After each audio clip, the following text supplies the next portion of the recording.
Right guys, isang mapagpalang araw po sa inyong lahat. Ayan. Nandito po ako ngayon sa may barangay Santa Cruz. Luwat ko dito guys siya. Magpapalipad ako ngayon dito guys ng grow up. Pero pupunta muna ako doon sa isang lugar na maganda. Pakita ko sa inyo.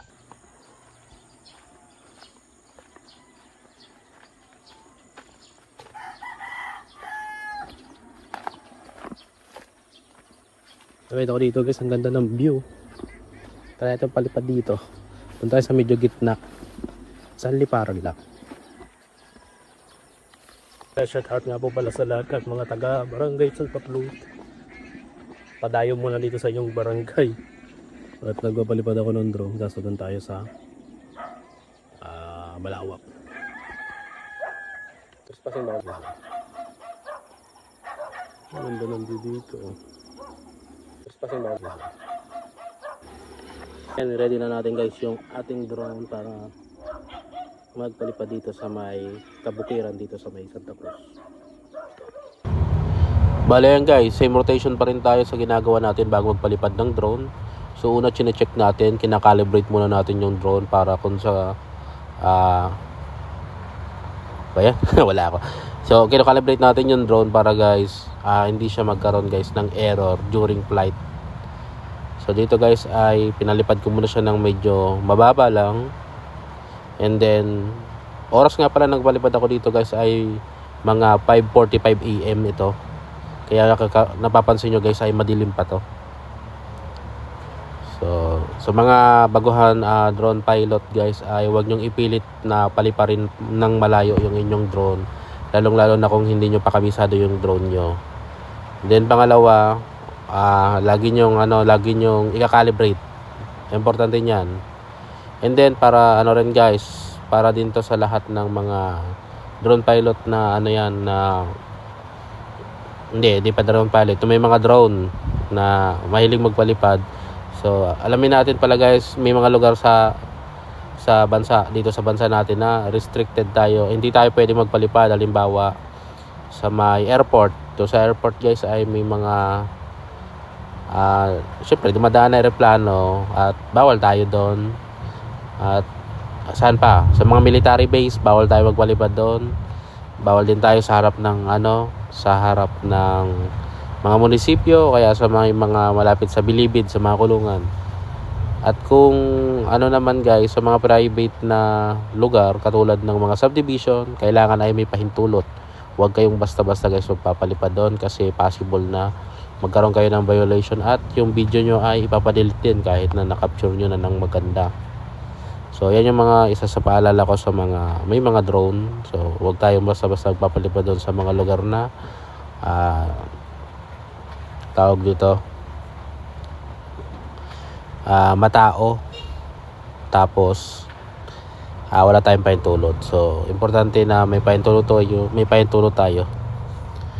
So dito di naman kailangan na magpaalam sa mga ganitong lugar gawa ng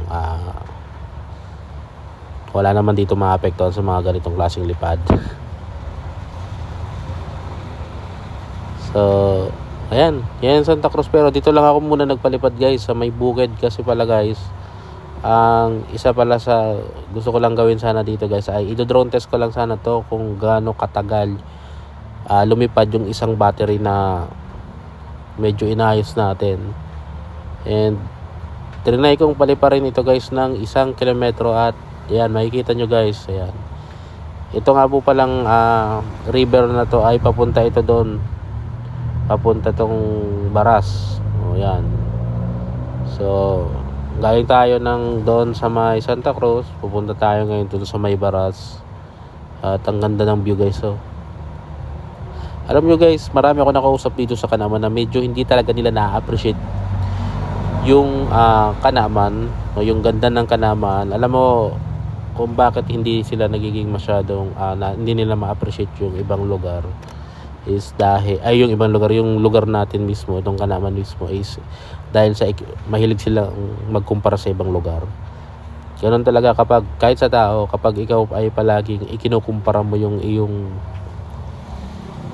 sarili sa iba, ang nangyayari nawawalan ka na ng ganang i-appreciate yung mga bagay na meron ka. Dahil sa ang tinitignan mo, yung ganda ng iba. Pero hindi mo na mamalayan na meron kang sariling ganda. So dito sa atin, sa may Kanaaman, meron din tayong mga natataging magagandang lugar kung saan maaari din natin ipagmalaki. Hindi siya kasing ganda noong nasa ibang lugar, pero ayun, magpasalamat na tayo at kahit papaano meron din tayong mga ganitong klaseng view. So ayan, baras na to guys, and ayan, exactly dito sa kinakaliparan na to ay 1 kilometer na ito. And then hindi ko na masyadong nilapit doon gawa ng medyo nagkakaroon na rin ng signal interruption dahil sa meron dyan malaking antena dyan, meron dyan malaking parang sa radyo nagkakaroon ng signal, parang nagkaka-interference pa ang tawag nila doon. So medyo sinum natin, yung tulay na yan ay baras na yan, left side ay DPWH. Di ko alam kung magaraw na yan So ayan, so dito guys ay i-return home ko na yung aking drone. Ito, ang ganda lalo na siguro guys kung madidevelop pa itong sa Kanaaman. Kung ayan, malilinisan niya ng mas maayos. Kaso ngayon guys tinubuan na ngayon ng mga halaman ng itong riverside na to gawa ng medyo natuyo kasi ito ngayong summer gawa ng sobrang init din guys. So, may mga bagay talaga hindi mo inaasahan. Yan ay mahirap din linisin yan. Kailangan na malaking budget pag maglilinis dyan. So ayan, ganda ng rice field. So yan nga pala, shoutout ko rin ang mga taga barangay Baras. Pasensya na, wala pa ako nakagawang drone shot dito sa inyong barangay and hindi ko pa rin yan naiikot din. So itong Santa Cruz ay hindi ko pa rin to natatapos i-vlog. Bali nga pala guys, meron akong isang gustong itapik dito sa may bigyan ng pansin guys dito sa may Santa Cruz. Isa na dyan guys yung kanilang produkto. So ang produktong ay pinoproduce nitong Santa Cruz guys ay gumagawa sila guys ng mga pamaypay. Yan, mga pandayong pamaypay guys. So pag nagkaroon tayong budget guys ay aalok tayo guys ng ng isang manggagawa at iba-vlog natin yung kanilang paggawa ng abaniko ang tawag sa amin yung pamaypay, abaniko. And then yun sa barangay Ikin din ay pupuntahan ko rin yun, gumagawa rin sila doon ng nipa. So marami tayong iba-vlog patungkol dito sa Kanaaman at sa ngayon guys, dahil sa wala pa tayong masyadong kita at wala din pa tayong masyadong nakukuha dito, ay hindi natin pwedeng masyadong i-focus dito yung mga ginagawa natin kasi may mga responsibility din tayo. Ako lang. So ayan, hindi muna pag may kita na ako dito na malaki guys, sigurado puro vlog na lang gagawin ko at mas maganda na. Sa ngayon, inuuna muna natin yung mga trabaho inuuna ko muna yung mga trabaho at saka yung aking responsibilidad sa bahay.